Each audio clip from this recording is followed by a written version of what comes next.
بسم اللہ الرحمن الرحیم۔ السلام علیکم ناظرین، ریڈ زون سے میں ہوں علی رضا الوی اور میرے ساتھ موجود ہیں جناب مظہر برلاس۔ خواتین حضرات، آپ کی خدمت میں سلام۔ حسب سابق حسب روایت پاکستان کے لیے دعا۔ اللہ تعالیٰ ہمارے اس عظیم وطن کو سلامت رکھے۔ اس وطن سے ہماری ساری بہاریں وابستہ ہیں۔ اس وطن میں خوشحالی ہوگی تو ہم سب خوشحال ہوں گے، لہذا اس کی خوشحالی کے لیے، اس کی ترقی کے لیے ہمیں ہمہ وقت نہ صرف دعا کرتے رہنا چاہیے بلکہ اس کے لیے کام بھی کرنا چاہیے۔ ہمارا وطن جو ہے یہ بہت عظیم ہے، جغرافیائی اعتبار سے بہت خاص جگہ پر ہے اور ایٹمی طاقت ہے، واحد اسلامی ایٹمی طاقت ہے۔ اور اس میں آپ دیکھیے کہ اگرچہ ہمارے دیش میں اتنی عمارت نہیں، معیشت ہماری بہت مضبوط نہیں، مگر اس کے باوجود ہمارے یہاں ٹیلنٹ کی کوئی کمی نہیں۔ دنیا بھر کے ہسپتالوں میں، خواہ وہ مشرق وسطیٰ کے ہسپتال ہوں یا یورپ اور امریکہ کے، ہمارے ڈاکٹرز خدمات انجام دے رہے ہیں۔ اسی طرح زندگی کے اور شعبوں میں ہمارے افراد خدمات انجام دے رہے ہیں۔ یہ وطن سلامت رہے۔ جی علی رضا علی، سب کیا خبر ہے؟ جی، وزیر اعظم عمران خان کہتے ہیں کہ آصف زرداری، نواز شریف اور مولانا فضل الرحمان اگر قوم کی لوٹی ہوئی دولت واپس کر دیں تو وہ مستعفی ہونے کے لیے تیار ہیں۔ البتہ انہوں نے قوم کو تاکید کی کہ بس تھوڑا سا صبر اور کر لو۔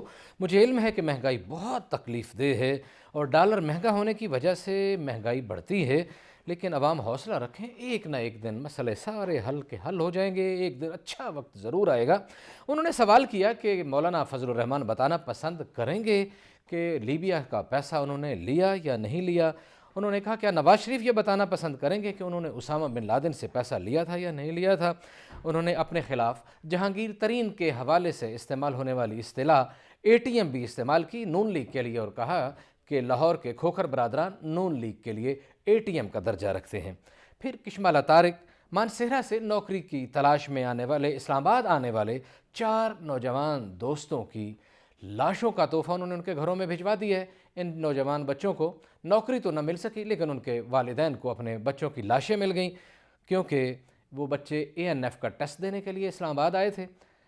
کشمالہ طارق کی جو ہمیشہ تیزی سے آگے بڑھنے پر یقین رکھتی ہیں، ان کی گاڑی، پروٹوکول کی گاڑی، چاروں نوجوانوں کی چھوٹی گاڑی کو رونتے ہوئے آگے نکل گئی اور یہ موقع پر بیچارے مارے گئے، 2 لوگ زخمی بھی ہو گئے۔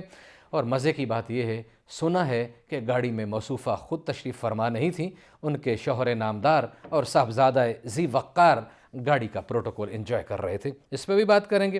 پھر ٹائمز نام کی ایک کمپنی نے جو سپلیمنٹ کے نام پہ کروڑوں روپے کمانے کا دھندا کر رہی ہے، اس کے خلاف ساہیوال منٹ کمری کے کچھ لوگوں نے تھانے میں اور دیگر جگہوں پہ درخواستیں دی ہیں، شکایات کی ہیں کہ کورونا SOPs کا خیال نہیں رکھا جا رہا اور لوگوں کو ورغلا کے لوٹ مار کی جا رہی ہے۔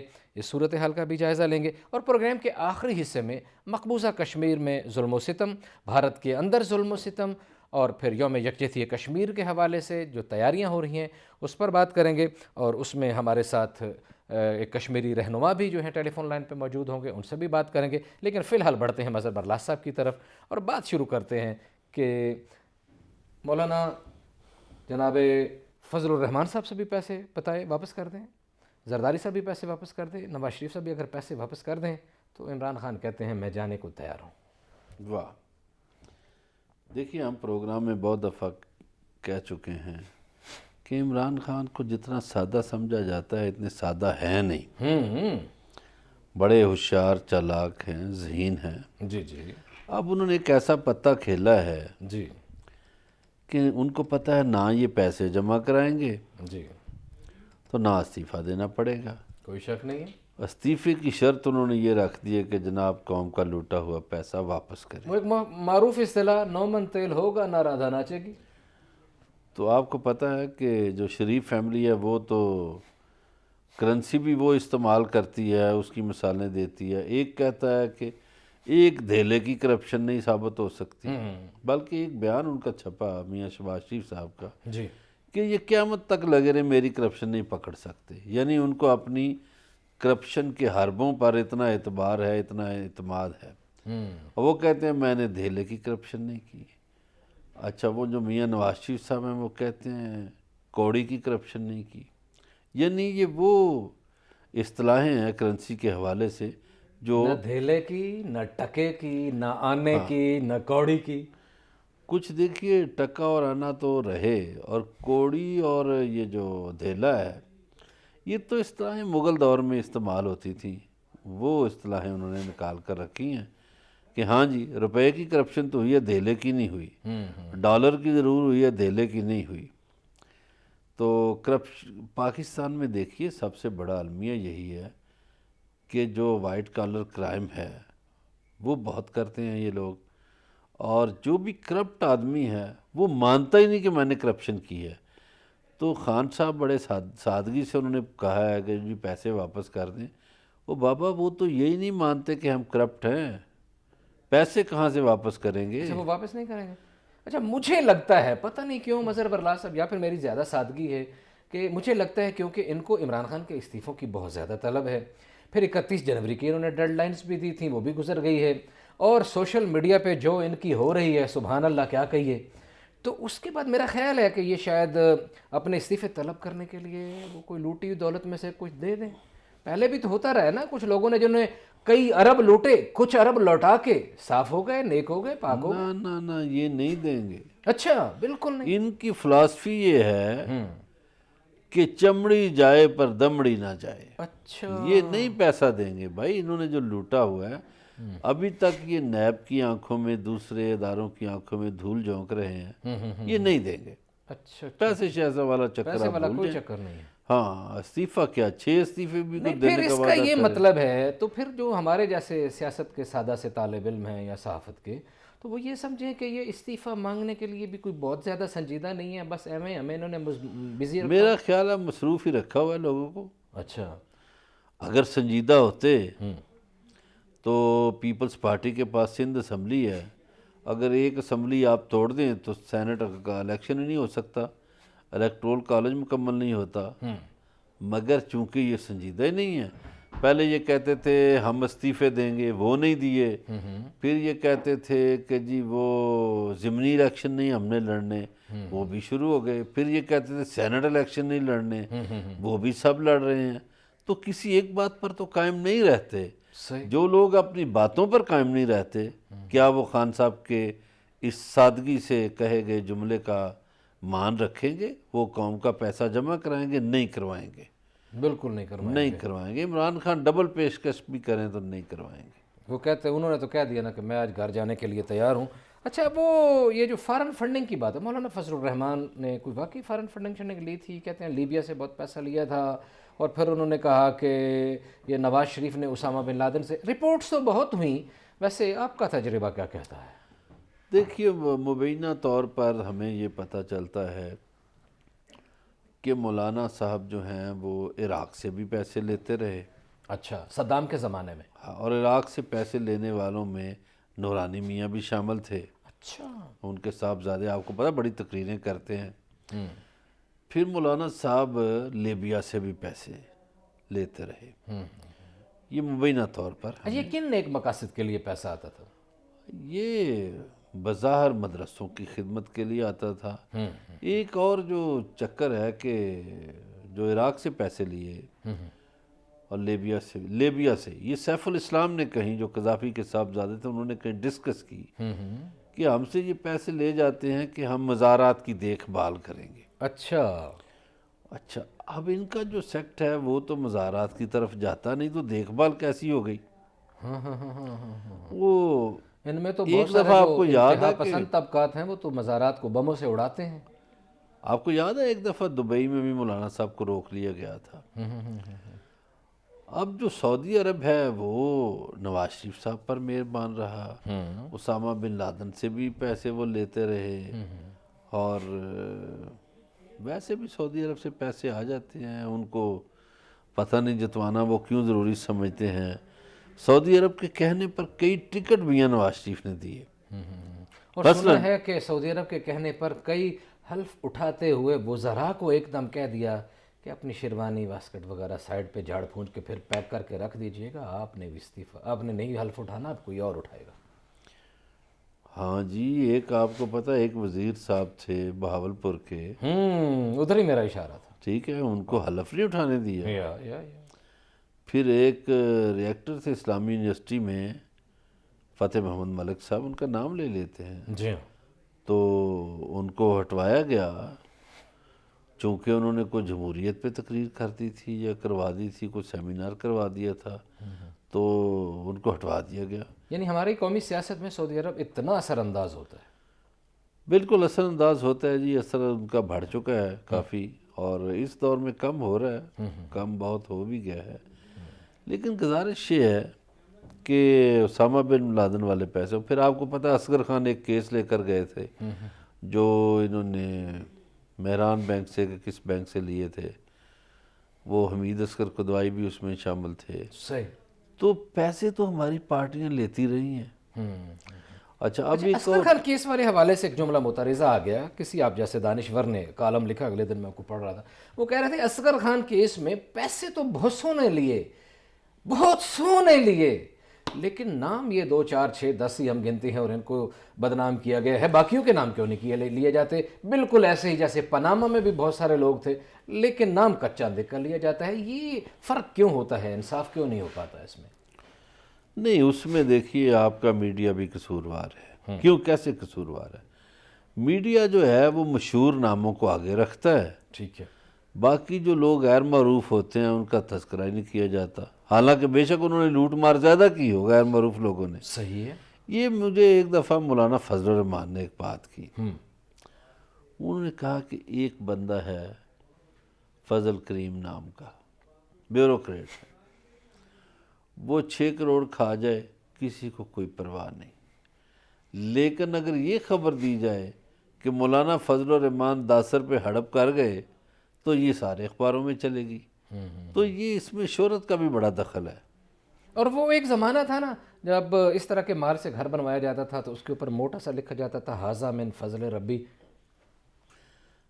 یہ جو ہے نا ھذا من فضل ربی یا ماشاء اللہ، اب وہ کم ہو گیا ہے ویسے، جب اس پہ بہت زیادہ اس کو اس طرح استعمال کرنے پہ بات آئی تھی. دیکھیے بہت سے رشوت خور افسران نے گھر بنائے ہوئے ہیں، باہر ھذا من فضل ربی لکھا ہوا ہے، ماشاء اللہ لکھا ہوا ہے. گزارش یہ ہے کہ جب آپ کے حلق سے حرام رزق کا لقمہ اترتا ہے تو 40 دن تک آپ دعاؤں سے محروم ہو جاتے ہیں. ایسے ہی ہے بالکل، یہ 40 دن تک دعاؤں سے محروم ہو جاتے ہیں. اور پھر ایک اور اگلا بھی ایک چیلنج کیا ہے جناب عمران خان نے، انہوں نے ایک خوفناک چیلنج کیا ہے.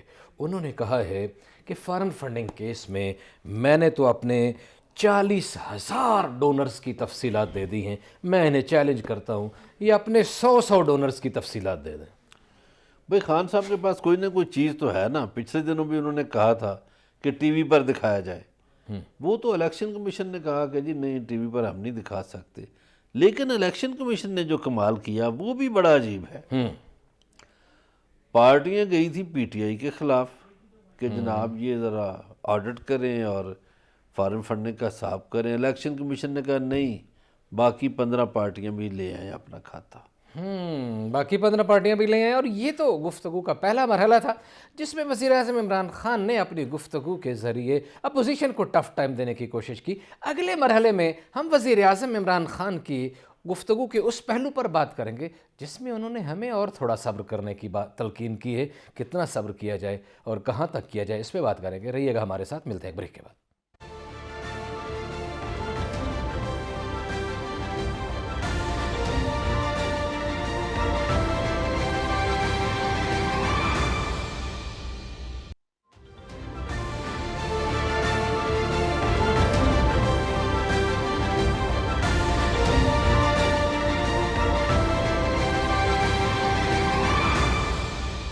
ویلکم بیک ناظرین. بریک سے پہلے بات ہو رہی تھی وزیر اعظم عمران خان کی اس پیشکش کی جو انہوں نے اپوزیشن کو کی ہے اور کہا ہے کہ لوٹی دولت واپس لائیے اور میرا استعفیٰ لے جائیے. اب اگلی خبر کی طرف بڑھتے ہیں. انہوں نے عوام کو بھی ایک پیکج دیا ہے اور عوام کو کہا ہے کہ مجھے پتہ ہے مہنگائی بڑی تکلیف دہ ہے لیکن بس تھوڑا سا صبر اور کر لیجیے. مظہر اللہ صاحب کتنا صبر اور کر لیں؟ 2.5 سال تو ہو گئے ہیں، پتہ نہیں اور کتنا خان صاحب صبر کروانا چاہ رہے ہیں. جب ان کی حکومت کو 1 سال ہوا تھا تو میں ان سے ملا تو میں نے کہا لوگ کافی تنگ ہیں، تو مجھے کہنے لگے کہ بس 1 سال تنگی کا انہوں نے نکال لیا ہے، مزید 6 مہینے ہوں گے تو اس کے بعد چیزیں ٹھیک ہو جائیں گی، ہماری معیشت بہتر ہو جائے گی۔ ٹھیک ہے۔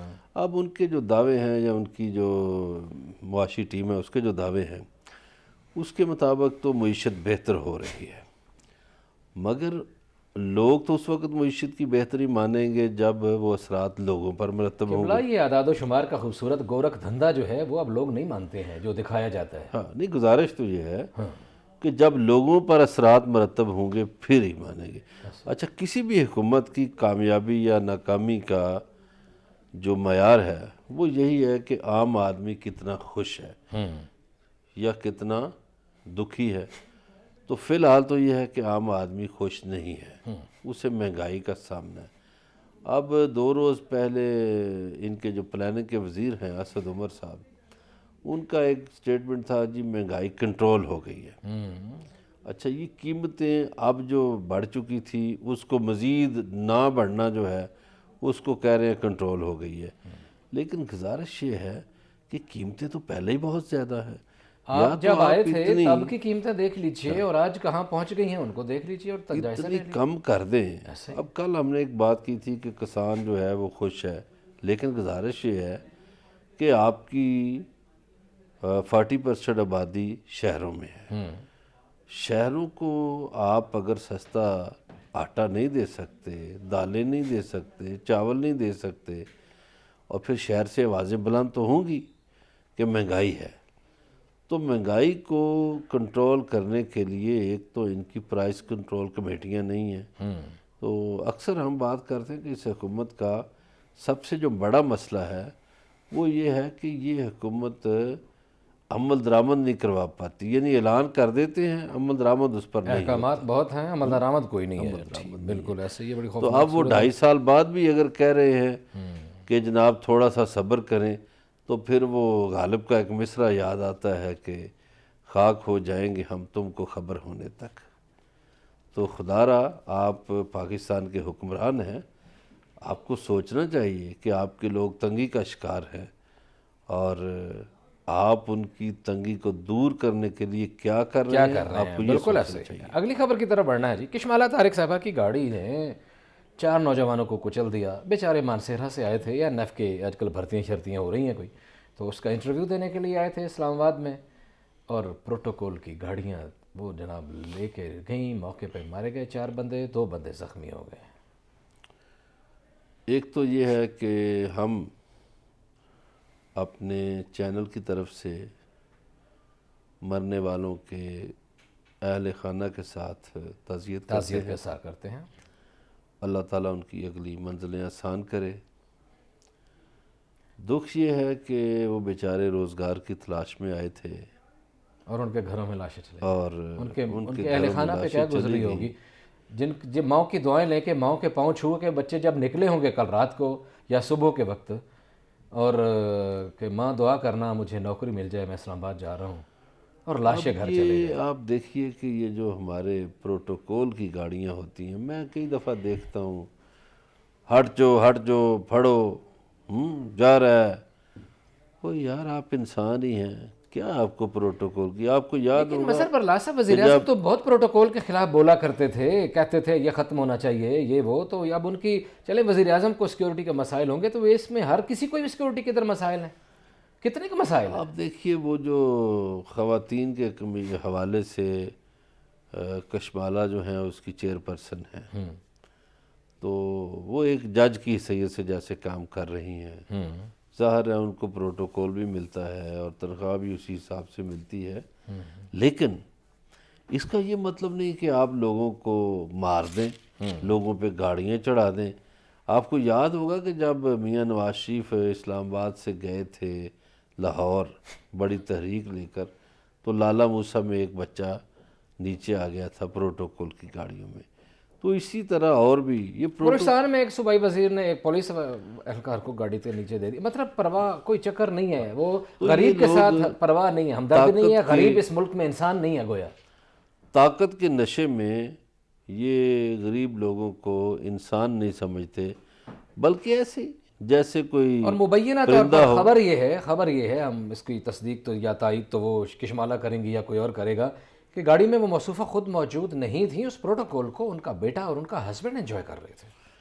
اب اگر ان کے ہسبینڈ کی بات کریں تو دیکھیے پھر لوگ کہیں گے جی ہم باتیں کرتے ہیں، وہ کس کو یاد نہیں امریکہ میں کون سا بندہ قید میں رہا تھا ڈرگ کے معاملات میں، اور ٹھیک ہے انہوں نے بعد میں آ کے وہاں سے جو بھی جس طرح بھی ان کے پاس پیسہ آیا بہرحال چلیں ہوٹل ٹھیک ہے، ووٹل ہم لوگوں کی خرید ذاتی لیے. زندگی میں آپ کو ٹھیک پتہ ہے. جھانکتے نہیں، ہمیں افسوس ہے یہ واقعہ لیکن ہوا، لیکن اسی دور میں مظہر اللہ صاحب ایک اور بڑی خوبصورت ایک اور تو کشمالہ طارق کو ان لوگوں کے گھروں میں جانا چاہیے، اور دوسرا قوم سے بھی معذرت کرنی چاہیے. لیکن خالی معذرت سے جانے واپس نہیں آئیں گی مظہر برلا صاحب، کیا ممکن بالکل ہے؟ نہیں آئیں گی. کیا یہ ایک جسٹیفیکیشن ہے کہ میں کہتا اور ہوں جب آپ خود گاڑی میں موجود نہیں ہیں تو کیا ہسبینڈ اور بچے ان پروٹوکول کو انجوائے کر سکتے ہیں؟ اس ملک میں جو آئی ہی اس بات پہ ہے کہ پروٹوکول نہیں ہونا چاہیے. آپ اور ہم تو لوگوں کی گاڑیوں کے نمبر لگا کے لکھا کرتے تھے، یہ شریف فیملی کی 50-70 گاڑیاں پیشی پہ آئی ہیں. دیکھیے پروٹوکول نہیں ہونا چاہیے. جو اچھے ملک ہیں، دنیا میں ترقی یافتہ ممالک ہیں، وہ بھی پروٹوکول نہیں دیتے اپنے ایسا ہی حکمرانوں ہے. کو. اسی دور میں مظہر برلا صاحب ایک اور خوفناک صورتحال بات یہ ہوئی، کیونکہ حکومت کے معاملات ہیں، اور جیسے اپنے پہلے بات کی تو پہلے 100 دن کا کہا گیا، پھر 9 مہینے کا کہا گیا، اب 2.5 سال کے بعد کچھ صبر اور کرنے کا کہا گیا. یہ بھی ایک بات کی گئی تھی کہ یہاں میرٹ ہوگا، ساری صورتحال ہوگی. تو مبینہ طور پر ہمارے ذرائع کا کہنا ہے کہ اوگرا میں آپ کو پتہ ہے کہ اس کے اوپر ہم بہت بات کرتے ہیں، ہم نے بڑی تحقیق کی ہے، اس کے اوپر بہت ساری خبریں نکال کے لاتے ہیں. تو اوگرا کے چیئرمین کی نشست کے لیے چیننگ کی جا رہی ہے، ملازمت کی جو عمر تھی اس میں رد و بدل کیا جا رہا ہے. مبینہ طور پر ہمارے ذرائع کا کہنا کیا جا رہا ہے یا کیا جا چکا ہے، کیونکہ یوسف خان نام کا ایک شخص جو آذربائیجان کی ایک یونیورسٹی سے گریجویٹ ہیں اور جن کا مبینہ طور پر مینجمنٹ کی لیڈرشپ کے اوپر کوئی ایکسپیرینس نہیں ہے، ان کو لگایا جانا چاہتے ہیں. اور لگانا اس لیے چاہتے ہیں کہ وہ وفاقی کابینہ میں وزیر اعظم کے قریب بیٹھنے والے ایک شخص کے بہت ہی قریبی ہیں، قریبی دوست ہیں، قریبی رشتہ دار ہیں. دوست. اب دیکھیے انہوں نے آذربائیجان کی یونیورسٹی سے جو بھی ڈگری لی، ان کے لیے اب قانون بدلا جا رہا ہے. جی 57 ایئرز آپ کو پتہ ایج لمٹ تھی ان کی. تو گزارش یہ ہے کہ اگر اس حکومت نے بھی یہی کرنا ہے تو پھر ریاست مدینہ کا نام کیوں بدنام کرتے ہیں؟ پھر میرٹ کی باتیں کیوں کرتے ہیں؟ اگر یہی میرٹ ہے کہ آپ نے کسی شخص کو لگانا ہو اور اس کے لیے آپ قانون میں رد و بدل کر دیں، تو اس کا مطلب ہے کہ وہ شخص آپ کے قانون سے زیادہ اہم ہو گیا، آپ کے آئین سے زیادہ اہم ہو گیا، اور آپ اسے ہر صورت میں لگانا چاہتے مظہر ہیں. برلا صاحب مجھے کسی وقت یہ بھی لگتا ہے بہت سارے کام نا وزیر اعظم سے بالا ہو جاتے ہیں، وزیر اعظم عمران خان کے نالج میں ہی نہیں ہوتا.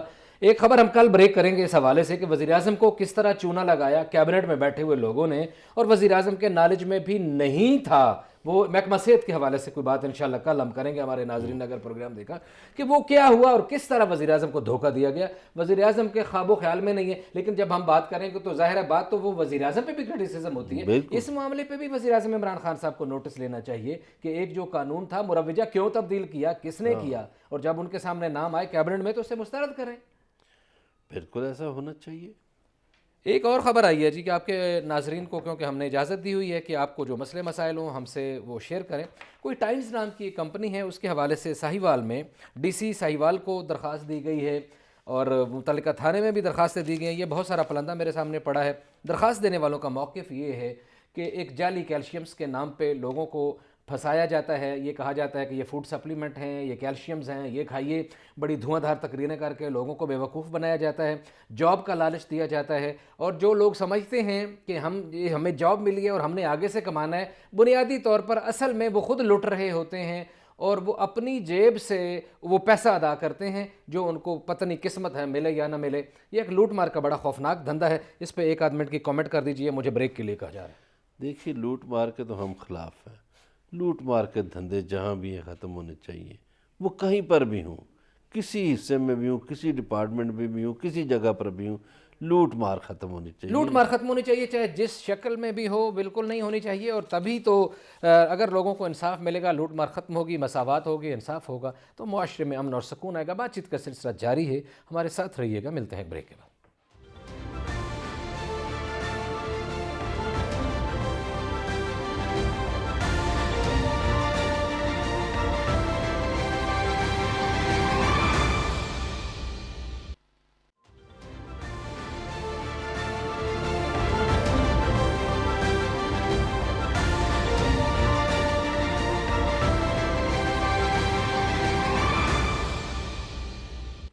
ویلکم بیک ناظرین. بریک سے واپسی پہ ہم اگلے موضوع کی طرف بڑھتے ہیں. اور آپ کو معلوم ہے کہ کشمیر میں جو ظلم و ستم ہو رہے ہیں، اور خاص طور پر مقبوضہ کشمیر میں، وہاں تو لوگ پریشان ہیں ہی. اور مقبوضہ کشمیر جو ہے وہ ایک سال سے، بلکہ سال سے زیادہ عرصہ گزر چکا ہے، ایک جیل کی کیفیت اختیار کر چکا ہے. لیکن بھارت کے اندر بھی کچھ لوگ سکھی نہیں ہیں. تو اس حوالے سے بات چیت کے لیے ہم نے اسکائپ پہ رابطہ کیا ہے سردار عثمان عتیق صاحب سے. سردار عثمان عتیق جو ہیں وہ چیئرمین ہیں یوتھ ونگ کے، آل جموں کشمیر مسلم کانفرنس کے. سردار عثمان عتیق صاحب، ہم آپ کو اپنے پروگرام میں خوش آمدید کہتے ہیں. Thank you. سردار صاحب، یہ جو بھارت میں جو کچھ ہو رہا ہے، اور جو کچھ خاص طور پہ مقبوضہ کشمیر میں ہو رہا ہے، ایک اوور آل ویو میں آپ اسے کیسے دیکھتے ہیں؟ اوور آل ویو میں تو یہ بات روز روشن کی طرح آیا ہے کہ ڈے فرسٹ سے کبھی بھی انڈین لیڈرشپ نے پاکستان کے وجود کو ایکسیپٹ نہیں کیا، اور پھر ایک بڑی منظم سازش کے تحت جو ہے گرداسپور اور پٹھان کوٹ کا علاقہ ان کے حوالے کیا گیا. اور آج کے حالات میں جبکہ ہندوتوا نہیں بلکہ مدتوا جس کو اب دنیا تسلیم کر رہی ہے، اس میں انہوں نے ایک مقبوضہ کشمیر کے اندر، مقبوضہ کشمیر ایک واحد ایک ایسی ریاست ہے ہندوستان کے اندر جو نہ صرف یہ کہ ڈسپیوٹڈ ہے، بلکہ وہاں پہ مسلمان چیف منسٹر ہمیشہ ہوتے ہیں جب سے سنس 47. یہ بھی ہندوؤں کا ایک خواب تھا، اور خاص کر مودی کا خواب تھا. ایک ایکسٹریمسٹ ویو ہے، اور اس کا شکار سارا کا سارا ہندوستان ہے، صرف کوئی کشمیری نہیں ہے. لیکن بطور خاص کشمیریوں کے اوپر جو کچھ انہوں نے ظلم روا رکھا، آج اس کا جواب جو ہے ہندوستان کو اپنے گھر کے اندر اور اپنے علاقوں میں، نئی دلی کے اندر ان کو اس کا جواب مل رہا ہے. اور دوسری قومیتوں کی طرف سے مل رہا ہے، سکھوں کی طرف سے مل رہا ہے، کرسچنز کے اوپر بہت زیادہ ظلم ہوا ہے. تو یہ اوور آل ایک مائنڈ سیٹ ہے، ایک فاشزم ہے جو ہسٹری میں ہمیشہ سے تاریخ نے اس کو ثابت کیا ہے کہ کبھی بھی اس کے کوئی اچھے نتائج برآمد نہیں ہوئے، بلکہ یہ تباہی اور بربادی کے اوپر ہی منتہج ہوا ہے ہمیشہ. جب کبھی بھی جس کسی دنیا کے کسی بھی حصے میں تاریخ میں اس کے اوپر اس کا انجام جو ہے وہ درست نہیں ہوا. تو یہ ان کی ایک مائنڈ سیٹ ہے کہ جو کہ بڑا کلیئر ہے. اس میں اجیت دوول کے بیانات، اس میں نریندر مودی کے بیانات، ان کا بنگلہ دیش میں جا کے مشرقی پاکستان کو الگ کرنے کی کوششوں کو میں ہندوستانی عمل دخل کو واشکاف الفاظ میں تسلیم کرنا، یہ ساری باتیں جڑ گئی ہیں اور یہ باتیں بڑی کلیئر ہیں. اور ہمیں مقبوضہ کشمیر کے لیے اثر نو کوئی نئی ایک حکمت عملی وضع کرنے کی ضرورت ہے، جس میں ہم کشمیریوں کو کم از کم ان کی آواز کو مؤثر طریقے سے. سردار صاحب، مسر برلاس صاحب آپ سے کچھ پوچھنا چاہتے ہیں. سردار صاحب، گزارش یہ ہے کہ مقبوضہ کشمیر میں تو چلو ظلم ہو رہا ہے اور وہاں ایک اندھیر نگری ہے، مگر ایک سوال پیدا ہوتا ہے کہ مقبوضہ کشمیر میں الحاق پاکستان کے حوالے سے آوازوں میں شدت آئی ہے، جبکہ یہ جو خطہ آزاد ہے، آزاد کشمیر، یہاں الحاق پاکستان کے حوالے سے آوازیں مدھم ہوئی ہیں. پہلے جیسی شدت شاید نہیں رہی، یا ان آوازوں میں زور نہیں رہا. تو کس نظر سے آپ دیکھتے ہیں کہ ایسا کیوں ہے؟ یہ بڑی بدقسمتی کی بات ہے برلاس صاحب کہ یہ نعرہ جو ہے آپ کہ جیسے علم میں بھی ہے، یہ مجاہد اول سردار عبدالقیوم خان نے 1970 میں نظریہ علاقے پاکستان کو باقاعدہ ایک نعرے کی شکل دی، کشمیر بنے گا پاکستان کا نعرہ لگایا. اس وقت میں وہ صرف ہماری جماعت کا نعرہ ہوتا تھا، مسلم کانفرنس کا نعرہ ہوتا تھا. لیکن اب تو یہ پوری دنیا کی آواز بن گیا ہے، کشمیری شناخت بن گئی ہے، کہ کشمیریوں کا مطالبہ بن گیا ہے. آزاد کشمیر کے حوالے سے میں یہ گزارش ضرور کرنا چاہوں گا کہ آزاد کشمیر کے اندر بدقسمتی سے پاکستان کی جو قومی جماعتیں ہیں ان کا کوئی رویہ کوئی بہت زیادہ مثبت نہیں رہا. آزاد کشمیر کو انہوں نے اپنے پرسنل پوائنٹ سکورنگ کے لیے یا پولیٹیکل پوائنٹ سکورنگ کو سیٹل کرنے کے لیے انہوں نے اس طرف توجہ دی ہے. جبکہ آزاد کشمیر کے لوگوں کا کوئی پاکستان کی حکومت سازی کے کسی عمل میں کوئی حصہ بھی نہیں ہے. جی بالکل صحیح ہے جناب سردار عثمان عتیق صاحب، چیئرمین یوتھ ونگ آل جموں کشمیر مسلم کانفرنس، آپ کا بہت شکریہ کہ آپ نے ہمارے لیے وقت نکالا. ناظرین آج اتنا ہی، آپ سے ملاقات ہوگی کل. اپنا خیال رکھیے گا. اللہ نگہبان.